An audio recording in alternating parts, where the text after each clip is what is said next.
пройшли цю зиму. Пройдемо що завгодно. Україна чекає від партнерів далекобійних ракет і узгодження тренувальних програм для пілотів. Що українські розвідники думають про геніальну рекламну кампанію з мобілізації зі слоганом «Чи ти же мужик?». Які оцінки наступальних дій ворога? І що про членство України в НАТО говорив генеральний секретар Альянсу, який раптово приїхав до Києва? Дивіться хроніку подій 421-го дня Великого вторгнення Росії у матеріалі Олексія Пасака.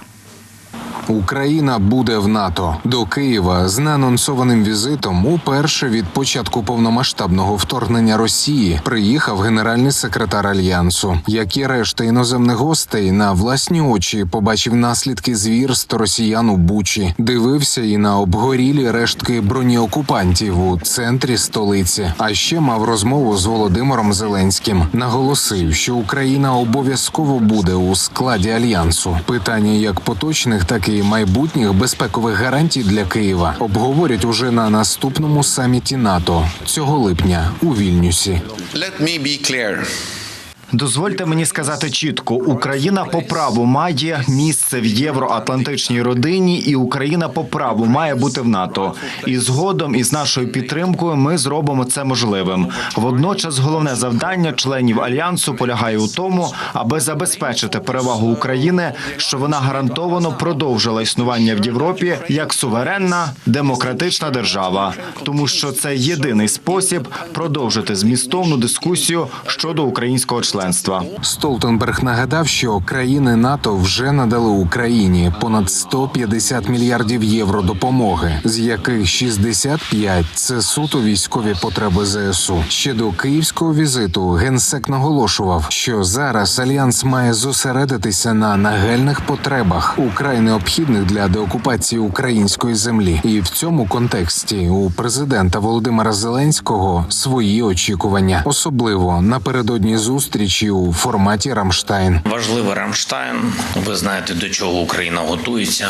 Деякі речі треба трішки пушити, щоб відповідна зброя, яка посилить нашу армію на полі бою, прийшла швидше, ніж вона навіть запланована. Важливо обговорити ту зброю, про яку ми на яку так довго Україна очікує, на відповідну тренінг місії наших пілотів, на відповідну далекобійну зброю. А також на поповнення запасів ракет для ППО. У повітряних силах ЗСУ підтвердили повідомлення західних ЗМІ. Лише за осінньо-зимовий період захисники українського неба поцілили близько 1500 ворожих цілей. Нині ворог накопичує ракети і може зосередити нові удари не по об'єктах енергетики, а вже по військових цілях у спробі зірвати український контрнаступ. Про це заявили в Головному управлінні розвідки. За понад рік Великої війни Росія не отримала жодних вагомих результатів і нині намагається врятувати себе у бодай якийсь спосіб. Чи допоможе ворогу розгортання креативних кампаній з пошуку живої сили на кшталт останньої зі слоганом «Ти же мужик»? Чи спрацює така реклама на користь Кремля? І не працює, але на неї виділяється бюджет,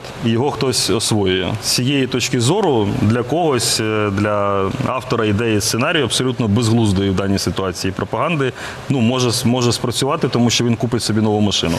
І це буде не біла лада. І тих омріяних виплат на Гробові лише більшатиме. У ГУР наголошують, навіть із чималим мобілізаційним ресурсом, перспективи Росії вже геть не такі, які були до 24.02. Є велика кількість живої сили, є мобілізаційний потенціал, є значна кількість техніки, нехай застарілої, часто і радянської, законсервованої, яка може бути небезпечною.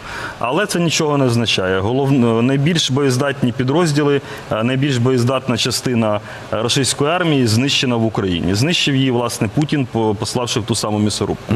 А сили безпеки і оборони справді готуються і будуть звільняти українську територію. ЗСУ визволяють українську землю і також звільняють від необхідності безглуздого життя непроханих загарбників. Минулої доби ліквідували ліквідовано ще майже 7 сотень окупантів, знищено ще 2 російських танки, 10 бойових броньованих машин, 6 артилерійських систем, 1 реактивну систему залпового вогню, підбито ще 10 безпілотників. На капремонт рушили ще 15 одиниць автомобільної техніки та 2 одиниці спецтехніки московитів. Працює Херсон. Роботу 11-ї окремої бригади повітряної авіації з одноіменною назвою показали у сухопутних військах ЗСУ. Відсіч ворогу дають від початку великого вторгнення Росії. Ефективно перетворюють русських із поганих на хороших за допомогою бойових гвинтокрилів та літаків. І, певно, як і всі українські військові авіатори, чекають дня, коли обов'язково пересядуть із радянських Мі та Су на Апачі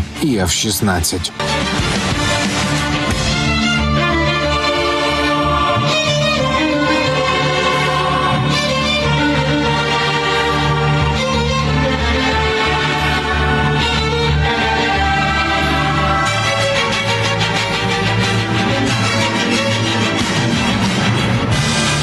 Олексій Пасак, 5 канал.